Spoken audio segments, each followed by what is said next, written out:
नमस्कार दोस्तों, मेरा नाम है दीपक कश्यप। स्वागत है आपका क्राइम कहानी के एक नए एपिसोड में। आज की कहानी एक ऐसे केस के बारे में है जिसमें एक तरफ लगेगा कि इसके पीछे कोई गहरी साजिश है और रहस्यमय मृत्यु है, और दूसरी तरफ लगेगा कि लापरवाही और दुर्घटना है। वीडियो में आगे बढ़ने से पहले वीडियो को एक लाइक और चैनल को सब्सक्राइब जरूर कर लें, क्योंकि आपके लिए एक सेकंड का काम है, लेकिन इससे हमारी काफ़ी बड़ी मदद होती है। तो चलिए इन्हीं सभी चीज़ों को अच्छे से जानते हैं। आज हम बात करने वाली सनम हसन के बारे में, सनम हसन केस के बारे में। यह कहानी शुरू होती है महाराष्ट्र के पुणे शहर से। यहाँ पर एक लड़की रहती थी। लड़की का नाम था सनम हसन। इनकी उम्र केवल 19 साल थी और यह फैशन डिजाइन और कम्युनिकेशन की सेकंड ईयर की छात्रा थी। इनका कॉलेज पुणे के विमान नगर में था। Symbiosis International University. Sanam Hasan के परिवार की बात करें तो उनके माता पिता थे और एक भाई भी थे। तीनों लोग मुंबई में रहते थे। इनका घर तो मुंबई में ही था, केवल सनम पढ़ाई करने के लिए पुणे आई हुई थी।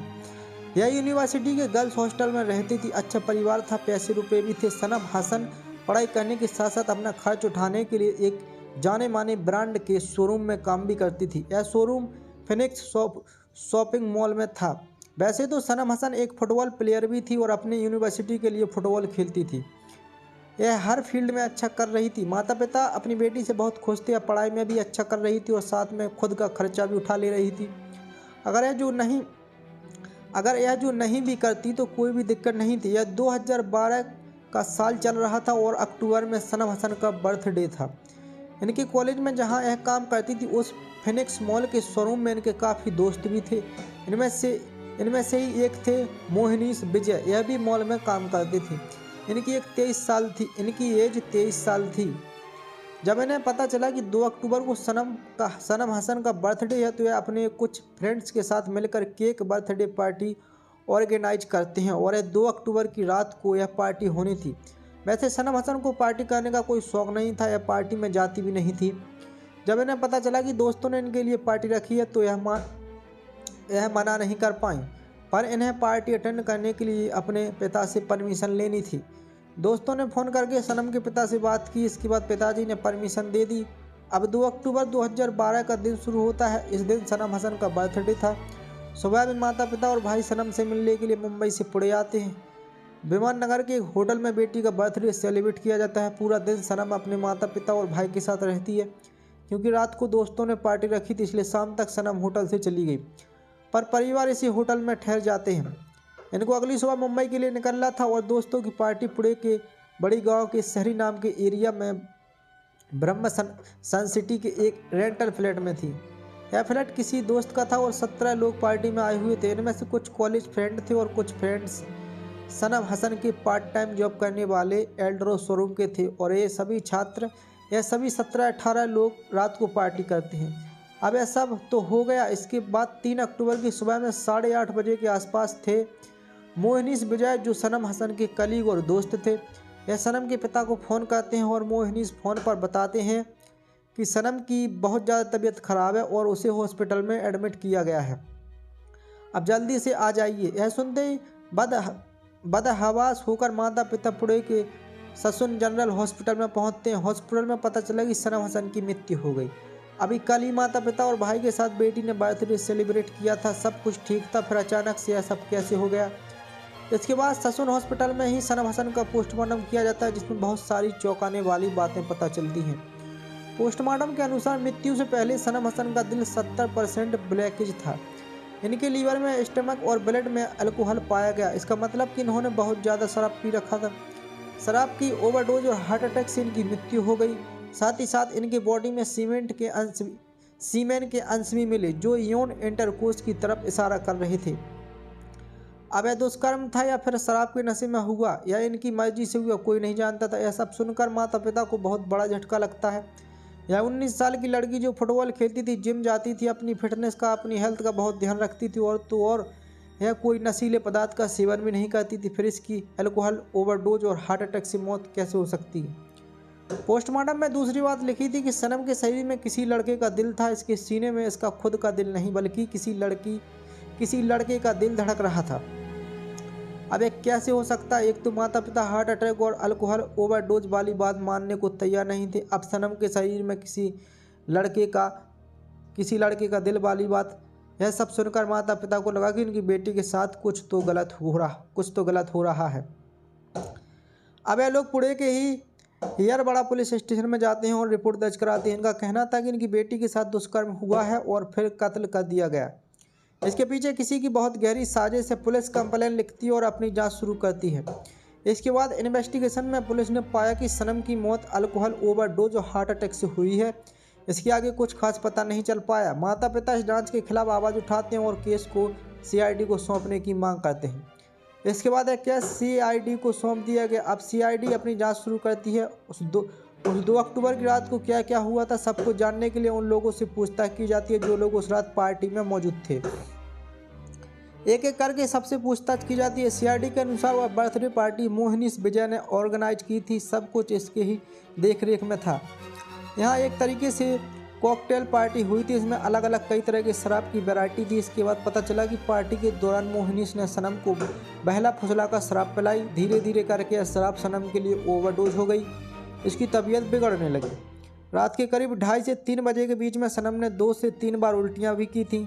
सीआईडी के अनुसार मोहिनीश ने सनम को कोई दवाई नहीं दी और ना ही डॉक्टर के पास ले गया। सनम के माता पिता भी वही एक होटल में ठहरे हुए थे। मनीष ने उन्हें भी खबर नहीं की। उल्टा इसने सनम को कमरे में आराम करने के लिए भेज दिया।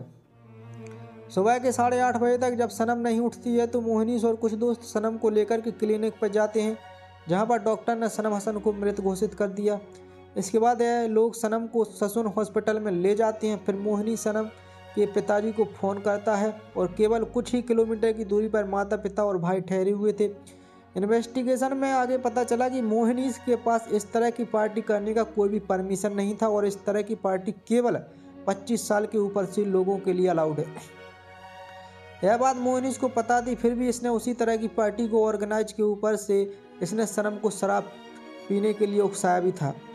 अब घटना के 3 महीने के बाद 23 जनवरी 2013 को सीआईडी आईपीएस सेक्शन 304 यानी call sent that by negligence act के तहत मोहिनीश को अरेस्ट कर लेती है।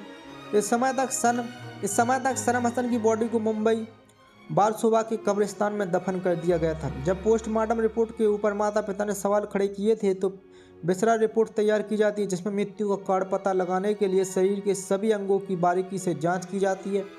उसकी अलग अलग रिपोर्ट तैयार की जाती है कि इस अंग में कुछ इन्फेक्शन था या अंग बिल्कुल ठीक था, वगैरह वगैरह। सनम की बॉडी के सभी अंग माता पिता के अंगों से मैच हो गए थे, पर केवल जो हार्ट था उसके टिश्यू ना तो सनम से मैच हुए और ना ही इसके माता पिता से, और यह हार्ट किसी लड़के का था, ऐसा डॉक्टर का मानना था। जांच में गड़बड़ी की वजह से माता पिता ने मुंबई के कलिना फॉरेंसिक लैब में डीएनए जांच के लिए अप्लाई किया। इसके बाद ससून जनरल हॉस्पिटल पुणे से सनम हसन के हाथ और ब्लड के सैंपल मंगवाए जाते हैं।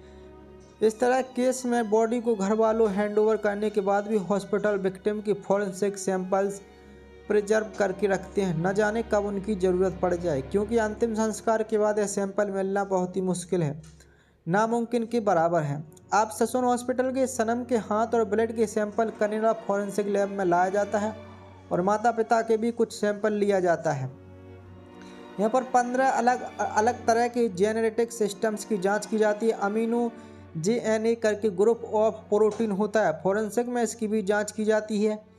कलिना फॉरेंसिक लैब के अनुसार सनम का अमीनोजेनिन मेल और माता पिता का इनके जेंडर के अनुसार नॉर्मल है। कलिना फॉरेंसिक लैब के अनुसार भी ब्लड से मिला डीएनए माता पिता से मैच हो गया था, बट हार्ट का मैच नहीं हुआ। यह किसी मेल का हार्ट था।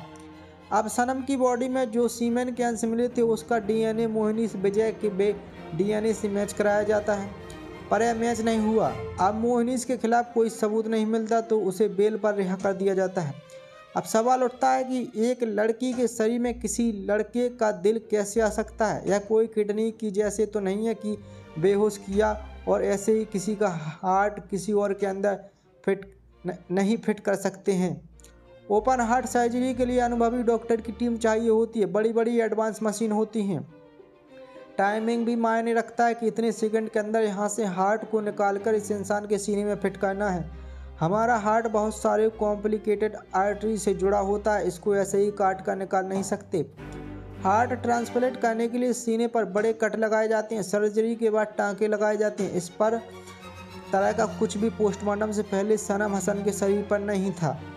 सीआईडी ने इस केस को इन्वेस्टिगेशन करके जितना हो सकता था उतना जानकारी निकाली, पर अब आगे क्या करें कुछ समझ नहीं आ रहा था। इसके बाद मुंबई हाई कोर्ट ने इस केस को सितंबर 2014 में सीबीआई को सौंप दिया। अब सीबीआई की इन्वेस्टिगेशन शुरू होती है। सीबीआई भी सबसे पहले उसे रात पार्टी में मौजूद सभी दोस्तों से पूछताछ करती है। रात को जब पार्टी चल रही थी तो उसमें अल्कोहल की वजह से सनम की तबीयत बिगड़ने लगी और उनको उल्टियाँ हुई, क्योंकि सभी दोस्त शराब के नशे में थे। किसी ने उस पर ध्यान नहीं दिया। मोहनीश ने सनम को एक कमरे में भेज दिया आराम करने के लिए। सुबह में जब सनम नहीं उठी तो मोहनीश और कुछ दोस्त मिलकर के इसके पास रूबी हॉल में क्लिनिक ले गए। यहाँ के डॉक्टर ने सनम को डिक्लेयर कर दिया। इसके बाद ये दोस्त सनम को ससून हॉस्पिटल ले जाते हैं। यह सारी घटना जानने के बाद सीबीआई की टीम पुणे के ससून हॉस्पिटल पहुँचती है। इस दौरान सीबीआई ने सनम के मोबाइल की कॉल डिटेल्स भी निकलवाए। इसके बाद ठंडे वाले दिन के पर यहाँ से कोई स्पेशल कॉल या फिर कोई मैसेज नहीं मिलता है। यहाँ ससून हॉस्पिटल में सीबीआई पता करती है कि जिस दिन हॉस्पिटल में सनम हसन की बॉडी आई थी और पोस्टमार्टम हुआ था, उस दिन मुर्दा घर में कितने और पोस्टमार्टम हुए थे। पता चला कि 3 अक्टूबर 2012 को मुर्दा घर में सनम के अलावा 4 और लाशें आई थी, जिनमें 3 फीमेल की थी और 1 मेल का था। यानी इस दिन टोटल 5 पोस्टमार्टम साथ में हुए थे। अब यह भी सवाल उठा कि क्या डॉक्टर ने पोस्टमार्टम करते समय गलती से हार्ट की अदला बदली तो नहीं कर दी, क्योंकि जब पोस्टमार्टम होता है तो कभी कभी बारीकी से जांच करने के लिए डॉक्टर जरूरी अंगों को बाहर निकाल लेते हैं और जांच के बाद वापस से फिट कर देते हैं। यही चीज़ इस केस में भी हुआ हो। सनम का हार्ट और मुर्दा घर में आए उस आदमी की बॉडी से निकाल कर साथ में एग्जाम नहीं किया गया हो और उस कन्फ्यूजन में अदला बदली कर दी गई होगी।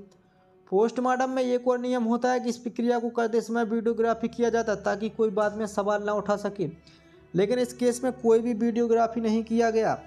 यहाँ के डॉक्टर ने कहा कि इसकी कोई ज़रूरत नहीं लगी और माता पिता का मानना था कि बेटी के साथ दुष्कर्म हुआ है, फिर उसका कत्ल कर दिया गया। जरूर इसके पीछे किसी प्रभावशाली इंसान का हाथ हो सकता है, वरना कोई कैसे इतनी गहरी साजिश रच सकता है और इसको इस तरीके से अंजाम दे सकता है। फिर सीबीआई को लगा कि सनम की बॉडी का एक बार फिर से जांच किया जाना चाहिए। इसके बाद सीबीआई मुंबई के बारसोबा जाती है कब्रिस्तान से सनम की बॉडी को निकालने के लिए, पर वहां की कमेटी ने ऐसा करने से मना कर दिया। ऐसा करना लोगों की भावनाओं को ठेस पहुंचाना होगा, क्योंकि अब तक 2016 आ चुका था और बॉडी को दफन हुए 4 साल हो चुके थे। इतने समय के बाद डेड बॉडी को नहीं निकाल सकते, और वो भी एक लड़की की तो बिल्कुल भी नहीं। कमेटी ऐसा करने से मना कर देती है। सनम के पिता ने कमेटी से रिक्वेस्ट की कि सीबीआई को अपना काम करने दीजिए, लेकिन कमेटी ने इनकी बात नहीं सुनी। इसके बाद सीबीआई कोर्ट से परमिशन लेती है। हाई सिक्योरिटी के बीच अगस्त 2016 को कब्र से सनम हसन के कुछ चीज़ कलेक्ट की जाती हैं। इनमें जांघ की हड्डी थी, नाखून था, सर के बाल थे और दांत का पूरा सेट था। कलीना लैब में सनम हसन के हाथ के सैंपल भी थे, उनको कलेक्ट किया जाता है। माता पिता के ब्लड सैंपल भी लिए जाते हैं। इसके बाद इन सभी चीज़ों को हैदराबाद की फॉरेंसिक लैब में भेजा जाता है। यहाँ से एक नई और चौंकाने वाली बात पता चलती है। हैदराबाद में फॉरेंसिक जांच करने पर पता चला सनम की बॉडी में जो हार्ट है वो किसी फीमेल का है और इसकी उम्र 50 से 60 साल है, जबकि सनम की उम्र तो केवल 19 साल थी। अब एक कैसे हो सकता है 19 साल की लड़की की बॉडी में ऐसी फीमेल का दिल जिसकी उम्र 50 से 60 साल हो? इस चीज़ ने केस को और भी उलझा दिया। क्या यह सच में सनम की एग्रीमेंट से इसको जानने के लिए वापस से डीएनए जांच हुआ है, या माता पिता के डीएनए से मैच हो गया? जो भी चीज़ें कब्र से मिली थी सबका डीएनए माता पिता के डीएनए से मैच हो गया, पर सनम के हार्ट का सैंपल मैच नहीं होता है, ना तो सनम से और ना ही माता पिता से। अब तो सीबीआई और भी इस केस में उलझ चुकी थी। डॉक्टर के अनुसार अगर मेल और फीमेल के हार्ट को निकाल कर टेबल पर रख दिया जाए तो कोई भी नहीं बता पाएगा कि मेल का है या फीमेल का। इसलिए पोस्टमार्टम में कोई डॉक्टर यह नहीं लिख सकता कि मरने वाले का दिल मेल का है या फीमेल का। अब यह लिखा नहीं सकती तो पोस्टमार्टम में डॉक्टर ने ऐसा क्यों लिखा था? हार्ट को एग्जामिन के अंदाज़ा लगा सकते हैं कि उसकी उम्र क्या है, लेकिन यह केवल अंदाज़ा होगा, एक्यूरेट उम्र नहीं बता सकते। 3 बार सनम के हाथ की जांच हुई थी, 3 बार सनम के हार्ट की जांच हुई थी। कभी यह मेल का निकला तो कभी फीमेल का। इससे यह तो कन्फर्म हो गया कि सनम हसन का हृदय गायब है। पोस्टमार्टम से पहले सनम हसन के हृदय के पास ऐसा कोई भी निशान नहीं था जिससे लगे कि हार्ट सर्जरी हुई हो।